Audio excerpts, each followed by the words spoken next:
네. 하나님이 살아계신 교회, 하나님 역사하신 교회이기 때문에 또 은혜를 경험하고 우리는 은혜의 자리에 머물지 않고 우리 성숙함으로 거듭나는 교회, 성장하게 하는 교회. 아멘. 세례 요한이 헤롯 안티파스 왕에게 잡혔습니다. 요한은 말라기 이후에 400년 만에 이스라엘에 나타난 하나님의 소리 예언자였어요. 그 예언자가 400년 동안 끊어졌다가 400년 만에 나타났다는 거예요. 하나님께서 그를 통해 이룬 영적 부흥은 너무 놀라운 것이었습니다. 요한의 영적 부흥이 얼마나 컸든지 유대 전역에서 사람들이 요한에게 몰려왔을 뿐만 아니라 뭐라고 했어요? 그가 혹시 메시아가 아닌가 기대를 했어요. 그도 그럴 것이 400년 동안에 하나님의 말씀이 선포되지 않으니까 그들이 갈급한 중에 있었는데 아주 탁월한 그런 예언의 소리가 선포되었기 때문입니다. 자, 요한복음 1장 19절부터 28절에는 이러한 당시 분위기를 상세하게 전해주고 있습니다. 유대교 실세인 사내들인 공회에서 제사장들과 레위인들을 요한에게 파송했습니다. 그들이 요한을 상대로 요즘 말로 말하면 청문회를 열었던 것이에요. 내가 누구냐? 요한은 그들이 왜 질문한지를 알잖아요. 그 정도야 뭐 간파하는 거죠, 그렇죠? 왜 질문한지 알기 때문에 먼저 그들의 의도를 알고 나는 그리스도 메시아가 아니다 이렇게 시작합니다. 답을 하고 시작하는 거죠. 선을 긋는 겁니다. 너희들이 내가 메시아인지 기대하고 왔는데 꿈 깨라는 겁니다. 나는 메시아가 아니야. 자, 그들이 내가 엘리야냐? 그 선지자냐? 그 선지자는 이제 신명기 18장 15절에 모세를 통해서 예언한 메시아를 말하게 되는 것입니다. 그래서 보통 선지자, 그 선지자가 아니라 그 선지자, 더 프라핏 하는 건 뭐냐면 더라고는 그 선지자라는 것은 뭐냐면 한 사람밖에 없는, 한 분밖에 없는 선지자, 바로 메시아를 일컫게 되는 거예요. 그러니까 집요하게 뭐냐면 이제 이 바리새인들이 보낸 사람들이 이제 궁금한 거고 한편으로는 정말 또 기대감도 있었던 그런 것이겠죠. 요한이 아니라고 하자 이 사람들이 다급해졌어요. 그렇잖아요. 검찰이 수사하는데 이게 답을 안 하네. 그리고 시간이 끄니까 답답해하는 것과 같습니다. 물론 끝까지 공정한 수사가 돼야 되는데 역사에 보면 이제 이상한 일이 많이 벌어지죠. 자, 그러면 내가 누구냐? 우리를 보내는 이들 사내들인 공회가 뭐냐? 오늘 말하면 우리 대한민국 국회예요. 쉽게 말하면 우리 이 정부에 대답하게 하라 질문했습니다. 요한은 자신은 이사 40장 3절에 예언한 주의 길을 곧게 하라고 광야에 외치는 자의 소리라 답을 했습니다. 요한은 메시아의 길을 준비하러 온 사람이지 자신이 메시아는 아니라고 하는 거예요. 요한은 자기 뒤에 오시는 그이가 메시아이신데 그분은 내가 신발끈을 이제 풀기도 감당치 못할 그런 분이다. 누가 신발끈을 풀어요? 옛날에? 노예. 나는 그의 노예가 종이란 말도 여러분 부족하고 그의 노예가 되기도 턱없이 부족한 사람이라고 겸손히 말했습니다. 요한은 처음부터 자신과 예수님의 차별성을 분명하게 알았습니다. 끝까지 주님을 존중하는 자세를 여러 번 보였어요. 자, 요한처럼 영적 부흥, 크게 쓰임 받고도 겸손한 사람은 세계에 찾아보기 힘듭니다. 보통 뭐가 돼요? 교주가 됩니다. 교단적으로 봤을 때는 교주는 안 됐다 할지라도 거의 교주 행세를 합니다. 참 여러분 아이러니하게 된 거죠. 겸손하게 그렇게 힘든가 봐요. 예수님은 이러한 겸손한 요한을 여자가 낳은 사람 가운데 그보다 더 큰 인물이 없다. 누가복음 7장 28절에 칭찬하셨습니다. 여러분 끝났습니다. 역사는 이미 세례 요한이 최고 인물이라는 거예요. 물론 뒤에 한 가지 단서가 있습니다. 이후로는 이보다 더 큰 이가 나타날 수 있다.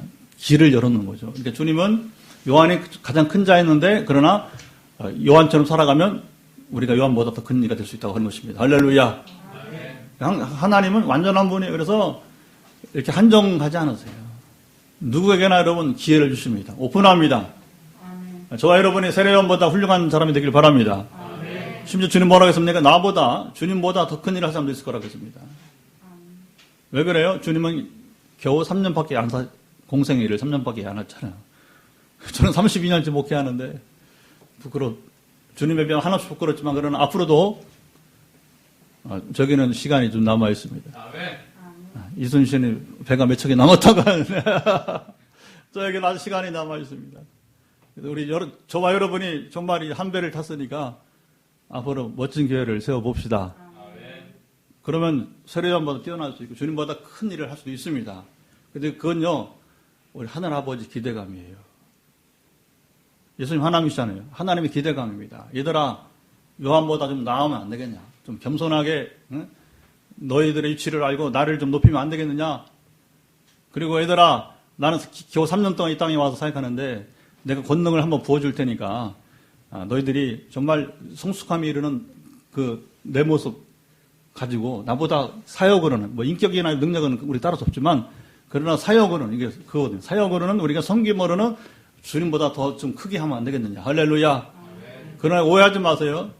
우리가 집사님도 그렇게 기도했지만 어떤 여러분 이제 이렇게 숫자만 자랑하는 거품 그게 아니라 정말 양적으로만 질적으로도 그런 교회를 세워진다면 우리는 정말 주님이 기대하시는 그런 교회요. 성도가 될 줄 믿습니다. 요한은 자신의 사명, 메시아의 길을 준비하는 위치, 준비하는 사람, 애치는 자의 소리였습니다. 다시 말해 회개하는 자, 회개하라고 가르치고 선포하고 그리고 이제 회개를 이끄는 것이죠. 그 역할을 다 하게 되었습니다. 이게 중요한 거죠. 각 사람의 사명이 있는데 바로 요한의 사명은 뭐냐? 주님이 오시는 길을 예배하는데 우리도 지금 주님이 오시는 길을 예배하잖아요. 재림하실 주님의 길. 우리가 최고의 인물이 누구냐? 더 많은 사람들을 회개하여서 하나님 나라에 들어오게 하는 자들. 할렐루야. 그게 요한의 사명이었고 오늘 우리의 사명인지 믿습니다. 하나님께서 주신 사명을 다한 요한이 헤롯 안티파스, 헤롯 대왕의 아들들 가운데 하나예요. 빌립도 있고 아켈라오도 있었는데 그중 가장 뛰어난 아들이 이 안티파스였어요. 물론 도덕성에 좀 문제가 있었어요. 그래서 이제 세례요한이 안티파스의 도덕성, 그래서 제수를 빌립 안 해줘, 그렇죠? 그래서 제수를 취한 이 안티파스를 향해서 책망을 했죠. 그러니까 헤로디아가 그 제수였던 헤로디아가 이제 욕망의 여인, 이 여인이 결국은 이제 기회를 이용해서 요한을 이제 죽이게 하는 과정이 나오게 되는 것입니다. 어쨌든 간에 한 사람은 여러분 역할은 여기까지 끝나는 거예요. 주님의 시대가 오게 되는 것입니다. 여러분 물론 요한은 가장 영광스러운 죽음을 당한 거죠. 사명을 다하고 순교를 했으니까 어쨌든 간에 의를 내시다가 여러분 의인의 삶을 살고 의를 지다 죽는 자가 여러분 영광스러운 자가 되는 것입니다. 불에 침묵하고 우리 한국교회처럼 여러분 그 온갖 불의에 침묵하고 아니 불의를 합당화시켜주고 합리화시켜주고 정당화시켜주고 그리고 불의에 여러분 같이 동승하는 앞으로 걱정입니다. 어떻게 심판을 맞이할지 우리 한국교회가 정죄하는 거 안에 오해하지 마세요. 정신차리고 회개를 불러일으킨 겁니다. 제가 이렇게 최근에 이렇게 조금 강하게 하면 왜 정죄하냐고 하는 분이 있어요. 오해하지 마세요. 제가 정죄할 자격이 어디 있어요. 이제는 정신 차리고 우리가 깨어서 심판 때를 맞이하자. 그 점에서 뭐 요한이 하나 인정하신 거예요. 뭐 죽음이 두려워서 여러분 뭐 불의에 타협하고 그다음에 불의를 합리화해주고 그다음에 동승한단 말이에요. 불의에.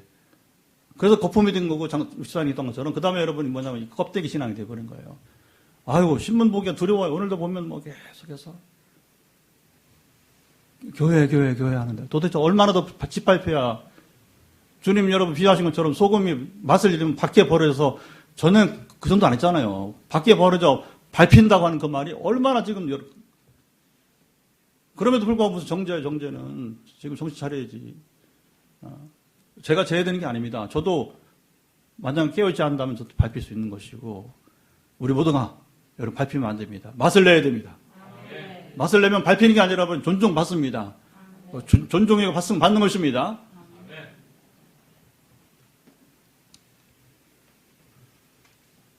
예수님께서 헤롯 안티파스에서 세례요한이 붙잡혔다, 감옥에 갇혔다는 소식을 들으셨습니다.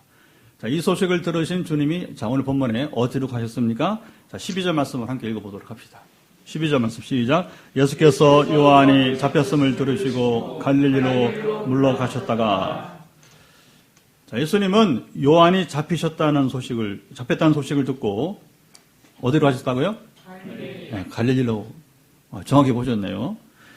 주님은 세례요한에게 세례를 받으시고 사탄에게 시험을 받는데, 여기는 어디였어요? 지역이 유대 지역이었어요. 유대 지역. 그래서 나사렛 성장기를 보내시고 공생애를 하시는데, 공생의 대비 무대가 어디냐면 바로 요한에게 세례를 받는 유대 광야 어느 물가겠죠. 정확히는 모릅니다. 그 요단강가인지 어딘지 모르죠. 어떤 물이서 세례를 주니까 물이 있는 어느 곳에서, 근데 그것이 되게 유대 지역으로 보게 되는 것이죠. 거기서 유대 지역에서, 유대 광야에서 사탄에게 시험을 받으시고 여정을 보내다가, 그리고 정확히는 안 썼지만 되게 어느 정도 유대 지역에서 활동을 하시다가 그 기간은 조금 의문이 있습니다. 어떤 사람은 1년, 그건 말이 안 되는 것 같아요. 왜냐하면 주님 빨리 올라가셔서 뭐 해야 돼요, 지금? 갈릴리 올라가서 뭐 해야 돼요? 제자들을 불러 모아야 하잖아요. 근데 공생에 1년 동안 제자들도 안 모아놓고, 그렇죠? 유대 남았었다? 그건 설득력이 없는 이야기 같습니다. 약간의 시간을 보내고 이제 갈릴리로 이동하시게 되었어요. 예수님은 왜 유대 지방에서 갈릴리 지방으로 이동하셨을까요?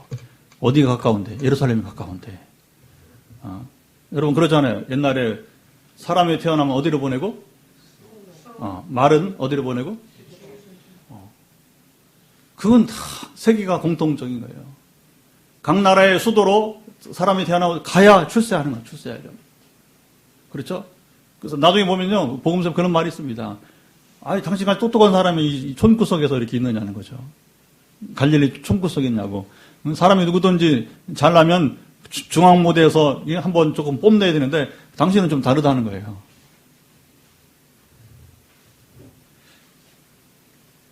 갈릴리가 유대 지역보다 더 안전하였기 때문이었을까요? 아니면 일종의 피신이었나요? 사실은 이 원문은, 피신이라는 말도 있어요, 실제로. 그러니까 요한이 잡혔으니까 아차 하면서 그냥 사람의 본능으로 이렇게 피했다. 그걸 부정할 필요는 없을 것 같습니다. 사람 몸을 입으신 주님이니. 그리고 아직은 구태여 갈등을 일으킬 필요가 없기 때문에, 이제 사역을 시작해야 되기 때문에. 갈릴리는 베레와와 더불어 안티파스가 통치하던 지역이었어요. 그래서 성서 지도를 여러분 보시면 간단합니다. 이쪽 갈릴리 서편으로, 그 다음에 동쪽편으로 이렇게 대각선으로 해서 오른쪽이 베레하고 왼쪽이 갈릴리인데, 그러니까 갈릴리 호수 좌편과 그 다음에 이제 대각선 내려와서 말하자면 우리 여러분 경상도하고 그 다음에 이제 대각선 어디예요? 올라가서 저 충청남도나 이렇게 이제 그렇게 엇갈리게 이렇게 상황이 좀 다를 수 있지만 쉽게 이해하자면 그렇게 이제 분할 통치를 하게 되었던 것이죠. 그러니까 이 헤롯 안티파스가 세례요한을 잡아서 죽인 당사자란 말이야. 그럼 갈릴리는 누가 통치한다고? 바로 세례요한을 죽인 안티파스가 통치하는 땅이었다고 하는 거죠. 그러니까 이 질문은 합당하지 않은 거예요. 정말로 이 안티파스가 두려웠다면 주님이 다른 지역으로 가야죠, 그렇죠? 그 동생 빌립이 통치하는 저 갈릴리 동쪽으로 가든지 이제 이렇게 해야 되는데 그러지 않았습니다. 자, 아니면 갈릴리 나사렛이 주님이 유년기, 유아기, 소년기, 청년기를 보낸 고향이었기 때문일까요?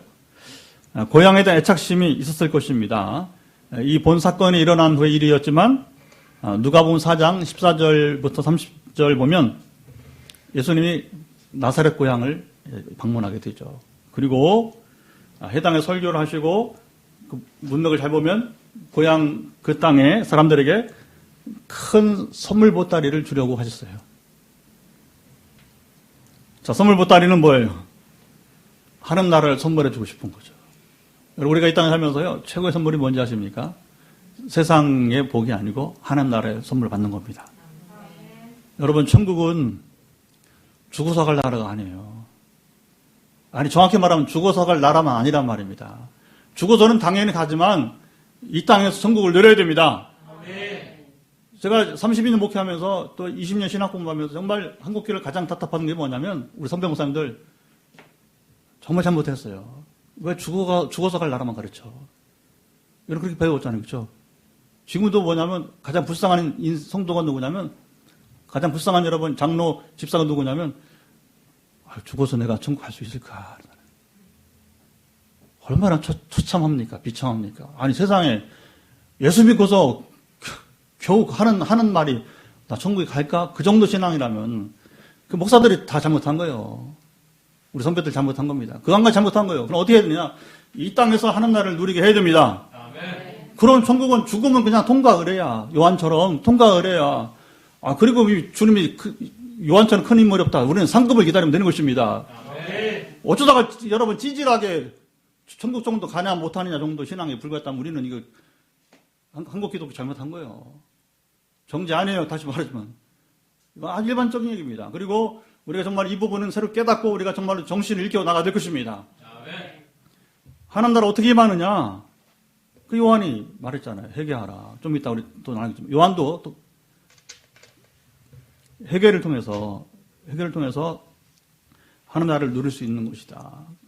근데 또 예수님이 직접 하나님이 사람 되어 오셨잖아요. 그래서 예수의 말씀과 성령의 능력으로 치유와 회복 등 인생 문제를 다 풀어주신 거예요. 그리고 공짜로 아니라 그것은 주님은 마지막에 십자가에 달리심으로. 그래서 이사야 53장 6절에 그가 채찍에 맞음으로 너희가 나음을 입었다. 베드로전서 2장 24절 베드로가 인용하잖아요. 시작. 그가 채찍에 맞음으로 너희가 나음을 입었다. 나았다는 게 힐링이란 말이에요. 힐링. 고침받았다는 겁니다. 근데 이걸 갖다가 죄송하면 또 하자면 우리 앞에 선배 목사님들이 정말 잘못한 게 뭐냐면 이건 고쳐야 되는 거예요. 고쳐야 돼요. 왜 영혼 구원만으로 축소하냐 말이에요. 그걸. 하는 날은 영혼 구원만으로 축소하다 보니까 그게 4, 5세기만 기대하는 삶이 돼버린 거예요. 어떻게 되느냐? 그가 채찍에 맞으면 너희가 나음을 입었느니라. 그러면 뭡니까? 영혼 구원만 아니라 영혼 구원만 되고 우리가 뭡니까? 사단의 권세로부터 해방된 것입니다. 그걸 하나님 자녀 살아가는 거예요. 이 땅에서부터. 그리고 이 땅 하는 나라 되는 것입니다.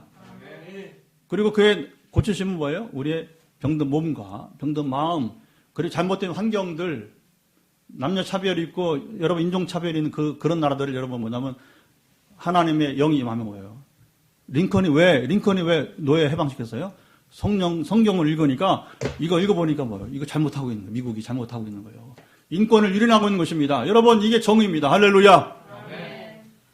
그래야 되는 거예요.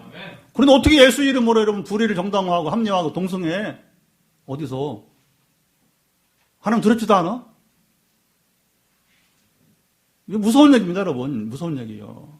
이 땅에서는 좋은 게 좋은 거라고 불의한 자들과 함께 여러분 연락하면서 불의한 자들과 함께 여러분은 이제 즐기면서 나는 평안하니까 이게 우리 목회자들 지난 세월들이었어요. 제가 현장을 너무 잘 봤습니다. 눈물 흘리면서 봤어요. 이게 뭐냐 도대체 이게. 지금도 여러분 터놓고 이렇게 얘기하면요. 고개 숙일 사람 많습니다. 너무 많아요. 부끄러워서. 할 말이 없어요. 그러니까 뭐냐면 결국 이 사람들이 기대하는 건 뭐냐. 이 땅에서 하는 날은 말 못하는 거예요. 주님 그러지 않았어요. 특별히 고향 땅에 가서 먼저 하는 나라를 선물로 주시기를 정말 그 보따리를 풀어주길 원했습니다. 이사야 61장 말씀을 읽으시고 고향 사람들이 은혜롭게 주님 말씀을 수용해 갔어요. 여러분 누가복음 4장 읽어보세요 한번. 너무나 중요한 말씀입니다. 나사렛 사람들이 은혜롭게 말씀을 수용하고 겸손히 받아들이기만 했다면 자 보세요. 누가 선포하든지 간에 그 말씀을 겸손히 받아들이기만 하면 예수님이 준비한 큰 선물 보따리를 여러분 마음껏 풀어주십니다. 그게 왜 나사렛 해당에서만 그런 거예요? 지금도 마찬가지. 오늘 전국의 교회가 지금 9시, 11시 또는 1시, 3시 막 이렇게 지금 우리도 2번 예배를 드리는데 그걸 진작 생각하지 모르겠어요. 뭐 하여튼 간에 뭐 우리는 그냥 동굴교회를 하고 그냥 모른 척 왔다 보니까 그랬는데 지금이라도 어쨌든 어제 산행 속에서 우리 참 민지사님 정말 지혜를 주셨어요. 다른 방법으로 했는데 저게 딱 다가오면 그러면 뭐 우리 예배 한 번 더 드리면 해결될 것 같다. 뭘 두려워할까? 할렐루야. 길이 있습니다. 항상 길이 있는 거예요.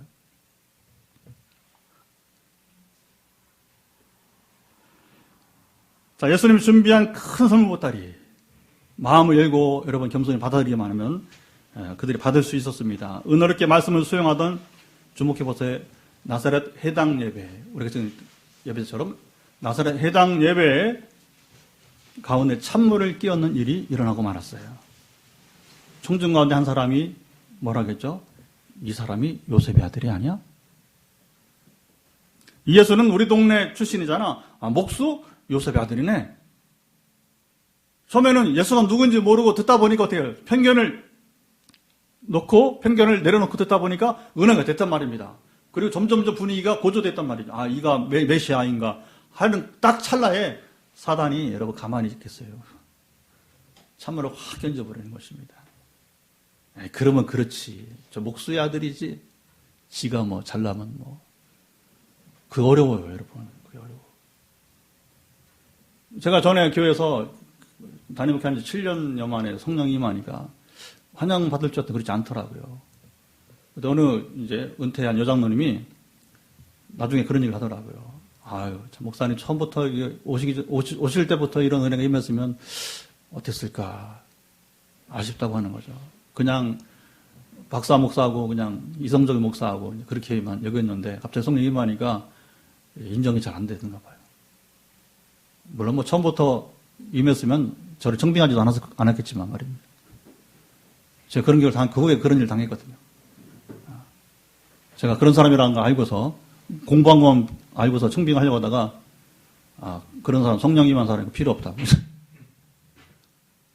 한국교회 참 요주경입니다. 여러 가지 요주경이에요. 요주경. 그들의 강박한 마음이 드러나며 주님을 배척하고 말았습니다. 주님은 배척하는 그들을 향하여서 선지자가 고향에서는 환영을 받는 자가 없다고 하셨어요. 그리고 엘리사 시대의 사렙다 과부와 사르밧 과부죠. 그리고 엘리사 시대의 나만 장군 이야기를 갑자기 꺼냅니다. 자 보세요. 왜 갑자기 나사렛 회당에서 주님께서 엘리사 시대 얘기를 하는 거고 하필이면 두 이방 여인 이방의 여러분 장군 이야기를 하고 있는 것입니까? 이스라엘에 그 많은 과부들이 있었지만 이스라엘에 그 많은 연약한 자들 나병 환자들이 있었지만 왜 하나님께서 이스라엘에 있는 과부를 돌보지 않고 이스라엘에 있는 나병 환자를 고치지 않고 왜 이방 여인을 갖다가 썼느냐? 그에게 떡을 먹이셨느냐? 죄종을 섬기게 하면서 그리고 그 나병 환자를 고치셨느냐? 이런 슬픈 이야기입니다. 왜 그런 거예요? 하나님을 배척했기 때문이라는 겁니다. 너희들이 지금 나를 배척하는 것처럼. 하나님은요, 자기를 환영하지 않는 사람에게 임하지 않아요. 무서운 겁니다. 최근에 제가 그 얘기했잖아요. 이제 우리가 은혜를 많이 경험했으니까 더 큰 경험을 해야겠지만 여러분이 하나님만 신뢰하지 말고 하나님도 여러분을 신뢰하게 하라고. 우리 교회가 정말 앞으로 소망이 있으려면요. 당연히 우리가 하나님 신뢰하지. 우리가 뭐 있어? 가진 게 있어? 뭐 있어? 그러나 하나님도 우리를 신뢰하는 사람이 될 때에 성숙해야 돼요. 여러분 물질관 완전 바뀌어야 됩니다. 가치관 바뀌어야 됩니다. 여러분 우선순위 바뀌어야 됩니다. 그거 안 되고 어림없어. 세상이 호락호락 않듯이 하나님 여러분 그렇게 웃은 분이 아니야. 그러면 하나님 뭐냐면 은혜를 촉하게 하다가 너희가 심은 대로 거두리라. 이런 시편에도 갈라디아서에도 그렇죠. 그리고 예수님 비유 가운데 그 많아요. 양과 염소 무리 마태복음 25장도 마찬가지고 우리가 뿌린 대로 거두는 것입니다. 근데 이런 것들을 너무 우리가 간과해버린 거예요. 그 원인은 뭐냐? 잘못된 믿음을 가르쳤기 때문에. 아까 선배 목사님들. 믿음을 입으로만 시인하고 다 속인 거예요. 죄송하지만. 어떻게 해야 되냐? 믿음을 하나님과 화목해야 됩니다. 여러분, 내가 일방적으로 믿음으로 시인하는 건 아니요. 하나님과 화목이 이루어져야 됩니다. 화목이 무엇입니까? 우리가 죄를 완전 떠나야 됩니다. 하나님과 친밀한 교제 가운데 있어야 됩니다. 그리고 당신만 주님 믿다고? 아니, 주님도 당신들을 신뢰할 수 있어야 되는 거예요. 그렇게 가벼운 게 믿음이 아니란 말입니다. 너무 쉽게 우리가 믿음을 가르쳤어요. 그리고 너무 많은 죄들이 교회 안에 성행하는 것을 우리 목회자들이 여러분 방치해뒀습니다. 그걸 더 용납하는 한 우리는 소망이 없는 거예요. 그러니까 우리 신생교회, 우리 개척교회 우리 교회는 적어도 그걸 탈피해야 됩니다. 그래 진짜 이 시대에 빛을 발하는 하나님의 교회가 될 줄 믿습니다. 그러니까 주님은 자기를 환영하지 않는 자에게는 임하지 않으시니까. 그리고 제자들을 보내면서 뭐래? 70인 전도대 보내면서 너희를 환영하거든 들어가고. 그러나 환영하지 않으면 신발에 먼지를 털고 나오라는 거예요. 여러분, 복음이 시시한 게 아니에요. 사정하지 마세요. 전도할 때. 뭘 사정할 게 있어? 뭐가 아쉬워서. 왜 그래, 왜? 정말 비참한 거냐면 서울에 여러분 유명한 S자 시작한 교회 있잖아요. 왜 목사를 안 바꾸느냐. 그 불의와 비정이 많은데 건물 져놓고서 건물 감당하지 못해서 그렇다는 거예요. 최근에 정보에 의하면. 그게 어딨어. 사람이 헌금합니까? 하나님은 헌금하게 하시는 것이지. 이미 맛이 간 교회예요. 죄송하지만. 어떻게 헌금을 사람이 합니까? 그 목사 있다가 헌금하고 없으면 헌금 안 합니까? 그 얼마나 어디서 온 건지 몰라. 이 리더십이 한국교회 얼마나 지금 여러분 위기인지 모르는 겁니다. 그게 위기야. 정말 여러분 이제 우리가 이기는 길은 뭐냐? 하나님을 두려워하세요. 하나님 풀어주십니다. 우리가 할 수 있는 여러분 배짱 하나밖에 없는 거예요. 우리가 하나님을 경외함으로 하나님 우리를 보시고 주님의 교회를 세워 하신 것입니다. 그 지금 우리 노상에 있는 것이고 이 길을 잘 달려 갑시다. 예수님이 이스라엘 많은 지역 가운데 이제 갈릴리로 가시게 됩니다. 갈릴리는 어떤 지역이었습니까? 갈릴리는 지정학적으로 이스라엘 영토의 최북단에 북방에 위치했어요. 이스라엘 중심 지역 아니라 예루살렘처럼 유대 지역처럼 변방이었어요. 그래서 오늘 여러분 집에 가서 이게 참 아직 이게 우리가 쓰기가 좀 어려서 그런데 앞으로는 이제 성전에는 자유롭게 영상을 쓸 겁니다. 필요에 따라서 필요한 것만. 너무 많이 쓰면 이게 헷갈리니까 지금 딱 시각적으로 필요한 부분에 쓸 때는 한두 번은 쓸 겁니다. 앞으로는 이제. 그 비싸게 찍고 줘놓고 써먹어야죠. 그렇죠? 여기는 지금 이게 저기 카메라가 지금 하나밖에 안 되기 때문에 그냥 뭐 고정으로 된 거예요. 많이 불편한 점이 있습니다. 자, 12지파 가운데도 유약한 스불론과 납달리 지파가 차지했던 땅이에요. 13절, 15절. 왜 여기에 하필이면 여러분 스불론, 납달리 지파 이게 나오느냐? 12지파 중에서 가장 연약한, 유약한 지파였다는 거예요. 우리나라 보면 제가 자주 말하죠. 함경도 같은 지역. 함경도 같은 지역. 자, 예적이 침략하면 제일 먼저 어디가 고통당해요? 접경지역, 국경지역인 갈릴리가 바로 순환을 당했습니다. 이순신 장군이 초임 장교 시절에 어디로 갔어요? 함경도로 갔어요. 함경도로. 그래서 거기서 뭐 만주족들이 자주 오잖아요. 침략을. 그러니까 뭐 부대원 몇 명 데리고서 그 버티기가 힘들잖아요. 근데 초기에는 전에 드라마 기억나십니까? 그 사실 나름대로 각색을 잘한 것 같아요. 처음에는 버텨보지만 너무 수가 안 되니까 그 함경도를 관할하는 장군에게 뭐냐면 이제 이렇게 부탁을 하잖아요. 이렇게 합동 전략으로 한번 싸워보자. 근데 결국 무능한 상관들이 협조를 해주지 않아서 부하들을 잃고서 아주 대패를 하고서 백의종군하게 된 거예요.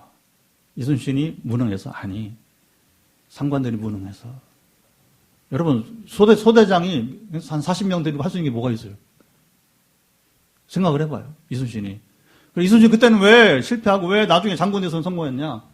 그게 차이가 있는 거예요. 차이가. 소대원 가지고 할 게 뭐가 있어? 우리 군대 가는 분들은 알잖아요. 그렇죠? 이게 적어도 대대 여러분 연대는 돼야지. 적어도 수백 명, 수천 명은 될 거 아니에요. 사단은 수만 명 되잖아요. 수만 명. 사단장 되려면 수만 명 군대가 있잖아요. 그 군대가 그렇게 싸우는 거죠. 어떻게 소대 갖고 어떻게 싸워? 그러니까 위에 상관들이 이제 말을 듣지 않으니까 청을 듣지 않으니까 이순신이 어렵게 된 거예요. 그래서 여러분 잘 알다시피 유성룡 그의 평생 후원자 유성룡이 안 했으면 그런 건 역사에 묻힌 사람이 되었어요. 나중에 그러잖아요. 그 드라마 보면 하여튼 뭐 역사적 추정이지만 다들 백의종군을 몇 번 한 놈인데 그 많은 장수 중에서 왜 그를 전라 자수사로 갈 때에 반대파가 특별히 막 조롱하잖아요. 백의종군을 몇 번 했냐 도대체. 그걸 무능한. 근데 원규는 그냥 번지르하게 나가잖아요. 원규는. 그러니까 이제 원균을 둘러싸고서 보내려고 하고 유성룡 아니다. 그런 인물이 못 된다. 알아본 거죠. 큰 인물이 큰 인물을 본다고 이제. 유성룡의 절대적인 후원이 없었으면 이순신이 여러분 이제 다시 재기하기가 어려웠다. 그 왜 그러냐? 변방 함경도 지역을 맡았기 때문이다. 그런 얘기가 되는 것이죠. 갈릴리도 이처럼 전쟁이나 영토 분쟁이 있으면 이스라엘 땅에 되지 않은데도 여러분 있었습니다. 바벨론 포로의 마카비 전쟁은 뭐냐면 이스라엘의 독립전쟁인데 이기까지는 이방 땅이 되어버렸어요. 그리고 마카비 전쟁 후에 독립을 통해서 일부 땅을 다시 회복했단 말입니다. 유대인들이 의도적으로 이것을 지키기 위해서 옛날에 그러잖아요. 막 그 조선시대로 와서 육진 이렇게 뭐냐면 이제 북한 땅 함경도 그쪽을 이제 지키려고 평안도 북쪽하고 함경 북쪽을 지키려고 육진 정책을 쓰는 거예요. 왜냐하면 안 그러면 계속 이적이 들어오니까 마찬가지로 이스라엘도 최변방을 지키겠다는 의지를 그때 표명을 한 거예요.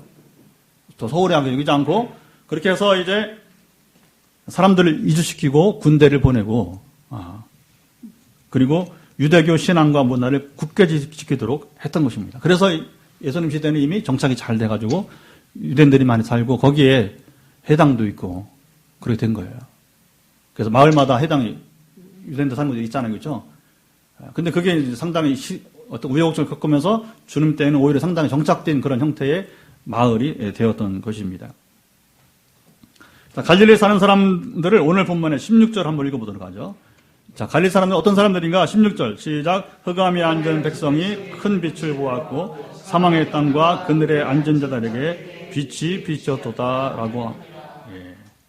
자, 갈릴리 사람들 세 가지로 표현했어요. 첫째, 흑암에 앉은 백성들. 두 번째는 사망의 땅. 세 번째, 그늘에 앉은 자들입니다. 이게 뭐예요? 별 소망이 없는 어두운 땅. 갈릴리는 한마디로 절망의 땅이었다는 겁니다. 오늘 시대에 우리가 여러분 정말 제일 어려운 게 뭐냐면 절망과 좌절을 이기지 못하는 사람들입니다. 우리 교회 안에도 질병 때문에 지금 제가 가장 강력한 적과 싸우고 있어요.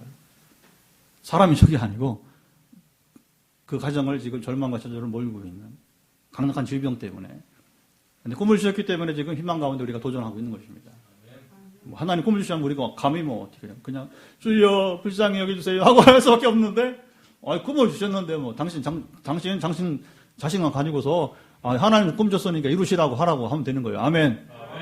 그게 안 되니까 문제지. 이제 그게 안 되니까 우리는 자신감 가지고 선포하는 것입니다. 본인 자신이 믿음으로 나아갈 때 기적을 할 줄 믿습니다. 이런 절망의 땅에 여러분 이스라엘 관리들이나 직업군인들, 종교인들, 일반 직업인들 대체로 가 살기를 꺼려 했던 거예요. 변방이 그래서 불리한 겁니다. 변방이 불리한 거예요. 제가 포항에서 목회하다 보니까 담임할 때 부교역자 뽑기가 좀 힘든 면이 있었어요. 그래도 우리 이전사님은 개척교회 총신대학원 나온 바람에 여기 우리 주장님 물어봐요. 어떻게 총신대 대학원까지 나오고서 여기서 개척교 같이 동역을 하게 되었냐고. 어려워요. 이 변방이 포항이에요. 변방. 제일교회 우리 동기 친구인데 제일교회 제일 큰 교회장 포항에서 부목사 뽑을 때마다 그리 어려워요. 안 내려오려고 하니까 서울에서 그냥 할 수 있으면 서울에 머물려고 하니까 이게 이제 장신대 신대원 나온 사람들은 담임은 저처럼 내려오지만 부목사는 안 내려오면 죽는 줄 안단 말입니다. 이해하시겠죠? 이게 굉장히 어려운 부분이에요. 포항 변방입니다. 얼마 어려운 점이 많다는 것이에요. 그런데 예수님은 이 어두운 땅으로 가셨어요. 자 보세요. 남들이 다 피하는 길이란 말입니다. 성공할 수 없는 땅이란 말입니다. 그냥 마지못해서 잠깐 지나가는 곳이란 말입니다. 왜 주님은 갈릴리 공생의 사역의 센터로 삼으셨을까요? 예수님은 굳이 왜 이곳으로 주님이 여러분 가셔야만 했을까요? 오늘 본 말씀에서는 예수님이 왜 갈릴리로 가셨다고 말씀하고 있습니까? 14절 말씀을 같이 읽어보도록 하죠. 14절 시작. 이는 선지자 이사야를 통하여 하신 말씀을 이루려 하심이라 일러스되. 예수님이 갈릴리로 가신 이유는 이사야의 예언에 따르기로 순종하기 위함이었다는 거예요. 여러분 참 무섭습니다. 여기에 이루려 한다는 플레로테, 영어로 might be fulfill, 수동태입니다. 주님이 능동적으로 하신 것이 아니라, 물론 능동적인 것이지만 하나님이시니까 자기가 말하고 자기가 말하고 이루시는 것이니까. 그러나 표현은 뭐냐? 인간을 몸을 입으신 예수님께서 순종했다는 표현으로 쓰고 있는 거예요. 수동태로 되어 있단 말입니다. 마태는 이 일이 600여 년 전 이사야를 통해서 하나님께서 말씀하신 것이고 주님이 이 말씀을 따라 순종한 것이라고 전합니다. 주님은 평생 유아기부터 십자가를 담당하기까지 하나님 아버지께 순전한 100% 순종을 하셨습니다. 성경 기록은 그거잖아요. 왜 구태여? 주님이 가서 사역하면 되지 왜 여기 마태는 이 성경 인용을 하고 있느냐. 그걸 증거하는 거예요. 성경은 예수를 증거하는 겁니다. 예수를 보라. 얼마나 완전하게 100% 순종했는가. 근데 그것이 이제 오늘 보면 어떻게 된 거냐면 이제 요한이 잡힌 다음에 길게 서술한 거예요. 말하자면 배경을 쭉 보면 그렇게 해서 우연히 왔는데 오다 보니까 그것이 하나님 말씀에 순종한 것이 되었더라. 할렐루야. 우리도요, 인생 그런 거예요. 살다 보니까, 우연하게 살다 보니까, 왜 내가 여기 와 있네? 저도 우리 포항에 와 있네? 포항, 저는 충청 사람이고, 서울에 공부한 사람, 미국에 공부한 사람인데, 아무 관계 없어. 근데 어느 날, 갑자기 포항에 와 있네. 그 나중에 뭐라고 하냐면, 내가 너를 포항에 보냈고, 너를 들었으리라. 대신 네 자녀들을 내가 책임질 거야. 하나님께서. 할렐루야. 그 우리 인생이 그런 거예요. 자, 요한복음 14장 10절. 내가 너희에게 이르는 말은 스스로 하는 것이 아니라 아버지께서 내 안에 계셔서 그의 일을 하시는 것이라. 하나님께서는 스스로 만족해하며 교만한 가운데 살던 유대 지역 예루살렘에 먼저 큰 빛을 비추시지 않으셨어요. 자, 보세요. 소외되고 위축되어 살던 변방 갈릴리 사람들에게 먼저 큰 빛을 비추셨습니다. 예수님은 어떻게 갈릴리 사람들에게 빛을 비추셨습니까? 자, 17절 말씀을 읽어봅니다. 17절 시작. 이때부터 예수께서 비로소 전파에 이르시되 회개하라 천국이 가까웠느니라 하시더라. 주님께서 천국 복음을 선포하셨습니다. 주님은 자신이 가시는 곳마다 바로 천국의 도래했음을 여러 번 선포했습니다. 근데 어디는 천국이란 어디는 하나님 나라라고 말해요. 천국은 뭐예요? 하늘 나라. 하나님 나라는 그냥 하나님 나라가 되는 것이고, 어디는 왜 하나님 나라 아니라 하늘 나라라고. 킹덤 오브 가드. 그 킹덤 가드가 아니라 하나님 나라가 아니라 킹덤 오브 헤븐. 왜 하늘 나라로 말하냐? 하늘 나라로. 그것은 이제 마태복음은 누구를 위해서 했다고 그래요? 흔히 마태복음은 누구를 위해서? 유대인들을 위해서 써 있다고 하는 거예요. 그래서 유대인들은 하나님이란 말을 잘 안 써요. 왜? 거룩한 하나님을 어떻게 부르냐는 거죠. 우리가 아버지 이름 부르기 꺼려하듯이. 그러니까 그들은 어떻게 보냐? 아도나이. 나의 주님 이렇게 부르는 거예요. 아도나이. 히브리어로 아도나이. 그러니까 그들이 이제 여기서 하나님 나라를 쓰지 않고 뭐래요? 하늘 나라로 이렇게 부르게 되는 거예요. 같은 말입니다. 근데 여기서는 유대교인들 향해서 쓰다 보니까 그렇게 배려했다 그렇게 표현하게 되는 거죠. 자, 가까이 왔다. 하나님 나라가 천국에 가까웠다는 것은 엥기케는 뭐냐면 현재 완료입니다. 주님과 더불어 이 땅에 하나님 나라가 도래한 것입니다.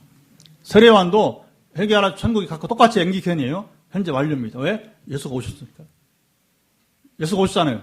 지금 막 있는 공생의 데뷔를 앞두고 있는 거예요. 공생의 데뷔만 하지 않았지 이미 그는 오셨습니다. 예수의 도래는 뭐예요? 예수께서 이 땅에 오신 것은 하나님 나라가 임한 것입니다. 그 요한이 선포한 것이고 구태여 요한은 곧 오실 그 나라를 준비하는 그렇게 말하는 사람도 있어요. 그렇게 할 필요 없습니다. 왜냐하면 예수가 오시면 하나님 나라가 이미 도래한 것입니다. 다만 이제 시차가 있어서 아직 이제 공생애를 시작하지 않았을 뿐이지.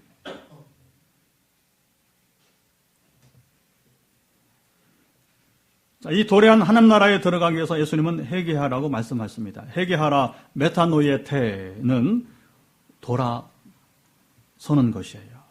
가는 길이 잘못해서 어떻게 돼요? 빨리 돌아서야 됩니다. 유턴해야 됩니다. 멀리 갈수록 기름값 낭비하는 겁니다. 시간 낭비하는 거예요. 에너지 낭비하는 것입니다.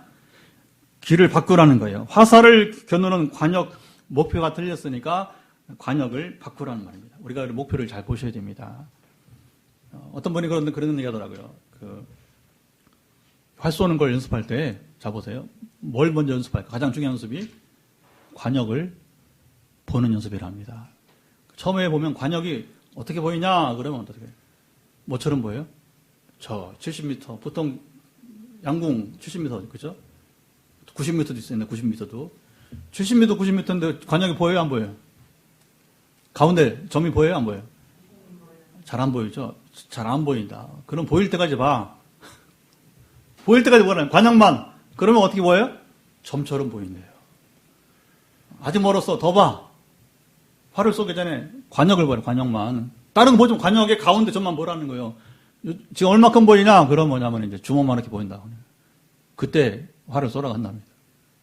처음에는 희미한데, 그 다음에는 점처럼 하나 보이는데, 나중에 뭐 주먹만 이렇게 보인다는 거예요. 관역이.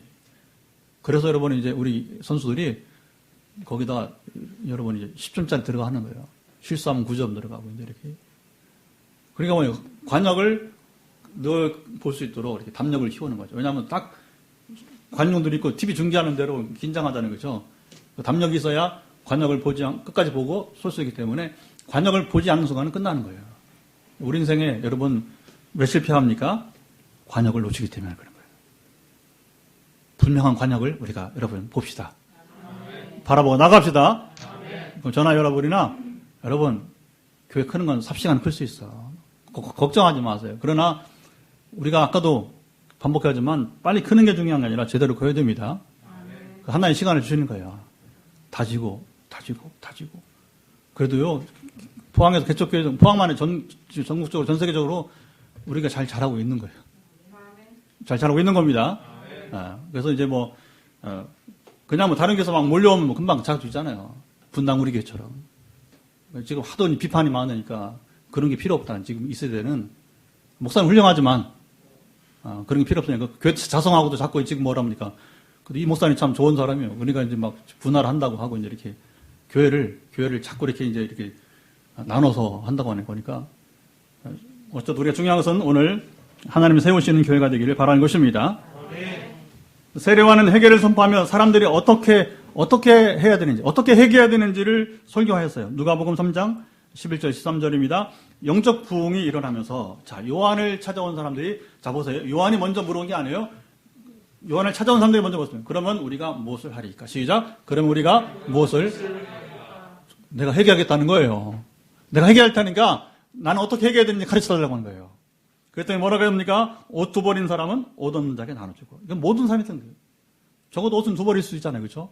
한 벌을 가난한 자에게 주고 먹을 것 있는 자도 남느냐? 쌀을 나누라는 거예요. 그리고 세례들에게는 부과된 것 외에는 거두지 말고 부당이익을 취하지 마라. 이게 굉장히 중요한 겁니다. 부당이익을 취하지 마라. 군인들에게는 사람에게서 강탈하지 말며 무서운 얘기죠. 군인들 강탈 얼마나 많이 해서 그 역사 가운데 보면 이제 얼마나 사람들 죽였어요. 여러분 무참히 죽였습니까? 거짓으로 고발하지 말고 그리고 받는 금료를 족한 줄을 알라. 역시 부정부패에 빠지지 말라는 거죠. 권세자들, 군인들, 이 시대에 우리가 하나님 나라에 들어가기에 회개할 것은 무엇일까요? 사실 이것은 제가 말하는 것보다 그런 거 영적 부흥은 뭐냐? 영적 부흥은 자발적 회개가 일어나는 거예요. 그래서 여러분 영적 부흥이 무서운 겁니다. 그러니까 우리 교회가 할 일은 뭐냐면 영적 부흥을 일으켜야 돼요. 제가 당신 이거 회개하세요.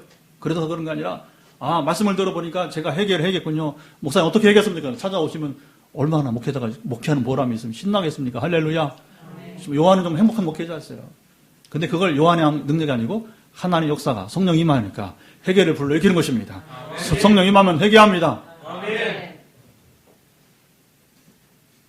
그래서 우리가 그 소그룹이 필요한 거예요. 소그룹이.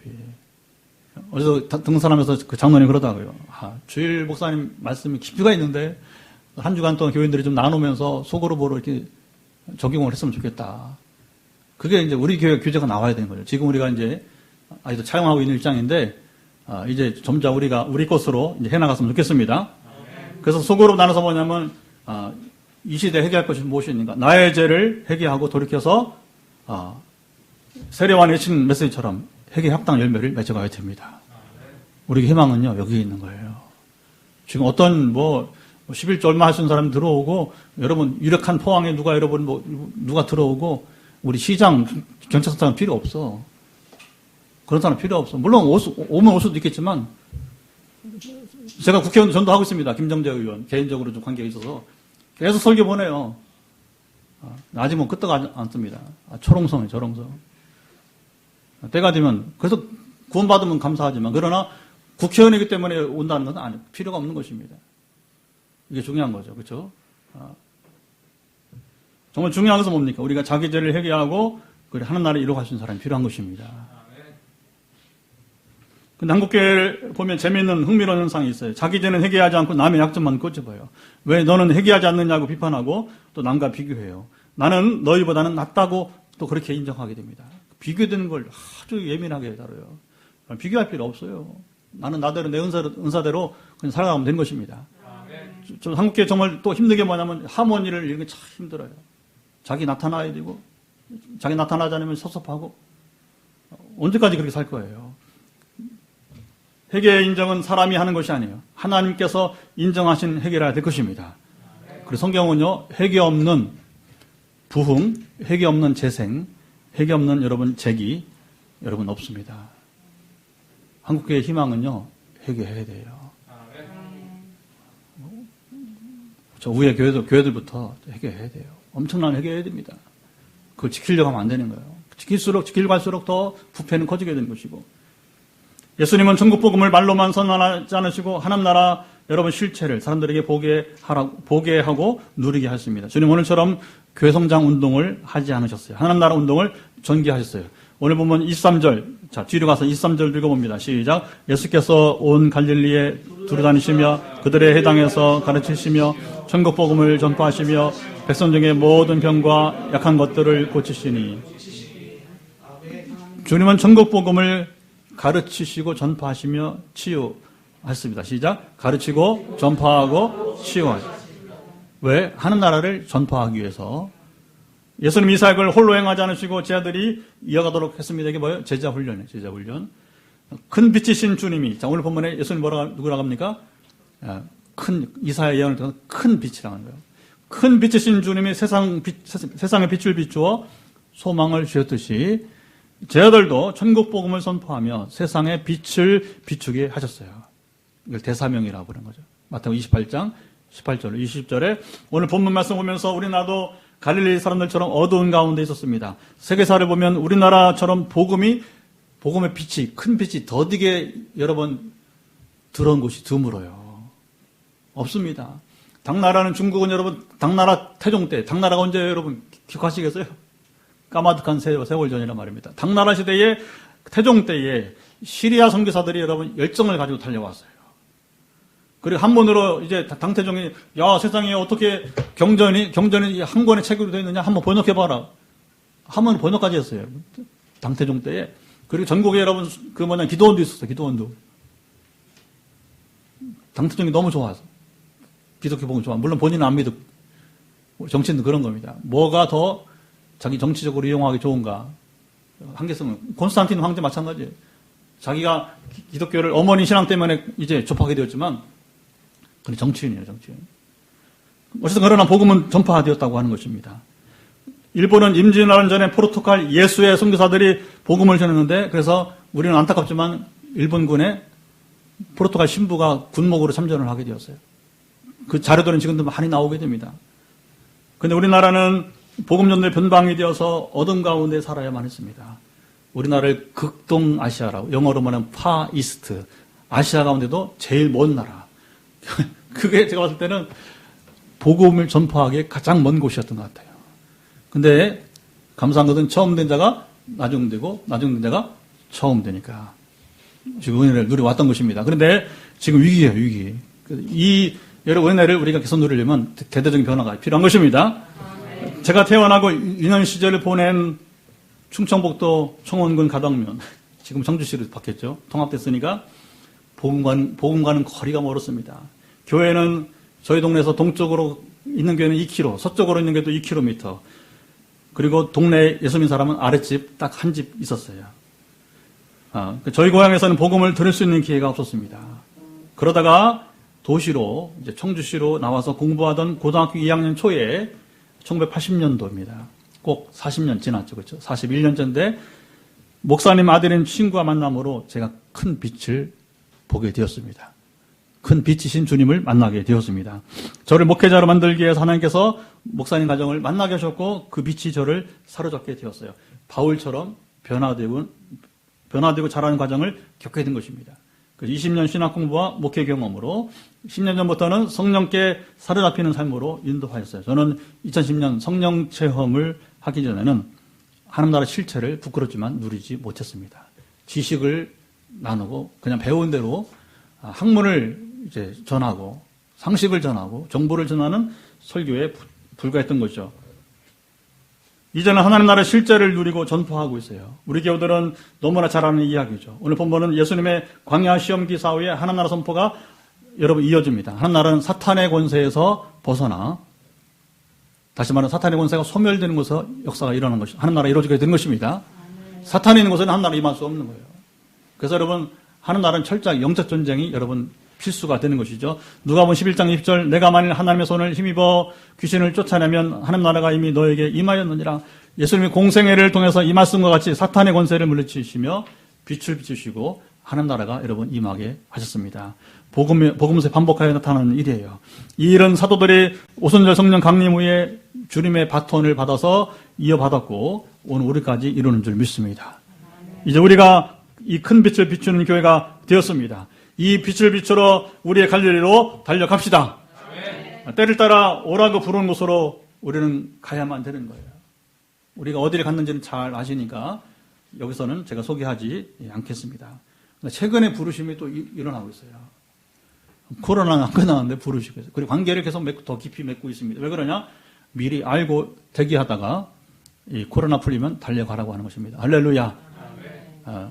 그래서 여러분 이제 어제도 우리가 장로님하고 집사님들 같이 얘기했지만 제가 가는 곳에 같이 오세요. 왜냐하면 중보가 필요합니다.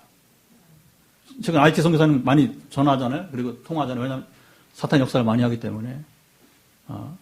그런 데는 함부로 가는 곳이 아니라고 하더라고요. 그 선교사님이. 임상이 충분한 사람이 와야 되는. 왜냐하면 귀신이 강해서 어설프게 왔다가 목사님들이 교인들이 귀신의 수에서 간다는 도리요. 이게 웃을 얘기 아니라 실제 그렇게 사단이 여러분 이제 극성을 부리는 곳이라고 하는 거예요. 여러분 저도 싸워보지만 쉽지 않은 싸움. 사람이 이길 수 없는 것입니다. 주님이 함께 하시는 것입니다. 그럼 어떻게 되느냐? 중보자 같이 가야 되는 거예요. 우리 김 목사님 잘 아시죠? 이거 여기서 중보하면 되지 뭐 거기까지 갈 필요 있냐고. 근데 가보니까 그게 아니란 것을 경험하신 거예요. 저 어른이. 그래서 하여튼 갈 수 있으면 같이 동행하려고 하는 것입니다. 할렐루야. 하나님 우리에게 은사를 줬어요. 은혜를 줬어요. 왜? 나가서 사단의 권세를 소멸시키라고 하는 것입니다. 그 중에 지금 가장 내봤을 때는 단지 고아원 사역 때문에 땅 때문에 뭐 건축 때문이 아니라 우선순위가 거기가 아닐까. 3월에 와요. 그분이 이제 한국에 왔다가 3월에 우리에게 올 겁니다. 그래서 한번 들어보세요. 왜 그분을 이렇게 급하게 만나게 하고 그다음에 지금 이제 진료시키는지 우리가 기다리는 또 다른 갈릴리가 지금 있게 되는 것입니다.